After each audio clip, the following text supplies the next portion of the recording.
Globalement, sur l'urbanisme, normalement, c'est le maire qui en est l'instrument primordial, puisque c'est lui qui, au nom de la République, à un moment, décerne ou pas l'autorisation de construire un objet dans la ville. Bon.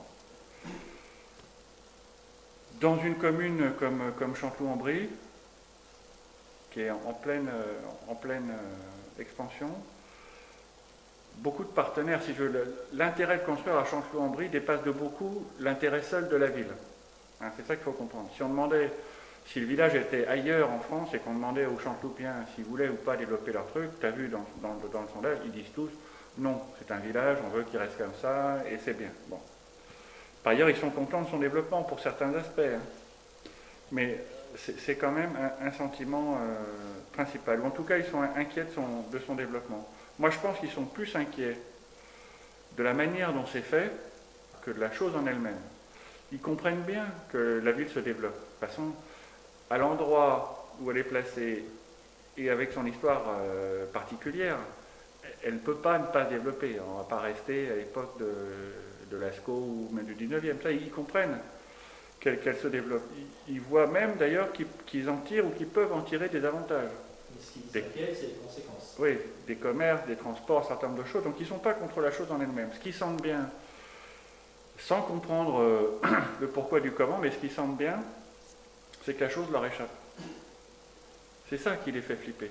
C'est-à-dire que sur cette partie-là, il n'y a pas de discours municipal. Il y a un truc qui est frappant quand on lit le programme du maire. Et c'est important de faire la différence entre programme et projet.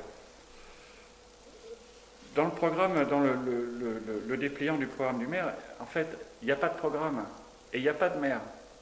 Hein.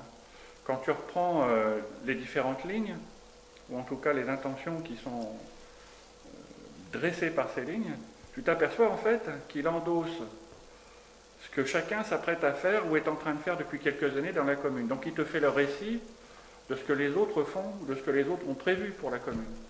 Les autres, c'est les partenaires que l'État a chargés d'aménager la ville nouvelle de Marne-la-Vallée dans un souci de développer la région et puis d'encaisser aussi un choc démographique de nouveaux arrivants. L'État distribue à différents acteurs le rôle d'aménager les territoires. Alors c'est la région, le département, les acteurs sur le transport, les communautés de communes qui ont des compétences qui leur sont dévolues. Enfin, c'est toute une mécanique qui se met en place. Là-dedans, Chanteloup-en-Brie et les autres villages alentours, qu'est-ce qu'ils disent? Qu'est-ce qu'ils ont à dire? Alors je comprends qu'ils ne puissent pas s'opposer à l'État, hein, mais je pense qu'ils pourraient quand même développer un discours ou une volonté sur l'urbanisme. Et ça, c'est pas fait. Donc par exemple, quand le maire fait état de création de logements écologiques dans la zone du Bois-de-Chény, qu'est-ce qu'il fait? Il récite le dépliant de Bouygues Immobilier. Il ne fait rien d'autre. Si c'était une volonté d'écologie dans la ville, ça se saurait.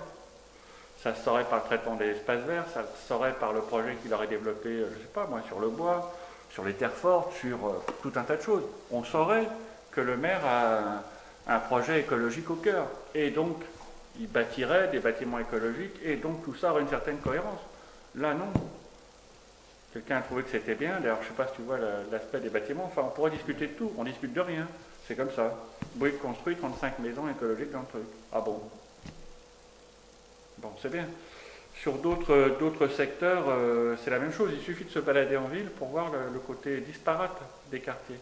Moi, quand je suis arrivé ici, à l'époque, quand on voulait construire, je sais pas, un appentis, une maison, un abri à bois, tu avais d'autres organismes qui ont perdu depuis en importance, comme, je ne vais pas trouver le nom, mais ça va me revenir, qui prescrivaient des coloris, des matériaux, des formes pour que ça reste dans un certain style. On était pour, on était contre, mais au moins l'objectif était clair, c'est de rester dans une cohérence bâtie. Bon, là, il n'y a plus aucune cohérence bâtie. Donc on fait quoi? C'est une volonté? On fait un catalogue? C'est bien ou c'est pas bien? De faire habiter des gens différents, suivant, je ne sais pas, leur date d'arrivée, leur catégorie socio-professionnelle, j'en sais rien, mais en fait, dans des bâtiments qu'on peut reconnaître les uns par rapport aux autres, est-ce que tout ça fera un ensemble? On ne sait pas en fait, ça dépend, je te dis, de la mode, des intérêts des partenaires, des normes constructives, enfin de tout sauf d'un projet urbanistique. Donc, quand le député se pointe dans la ville et dit l'urbanisme ici ça marche bien, non, l'urbanisme ici ça marche pas bien, il n'y en a pas. Ce qui marche bien, c'est la construction. C'est pas la même chose. C'est comme confondre la carte et le territoire. Hein.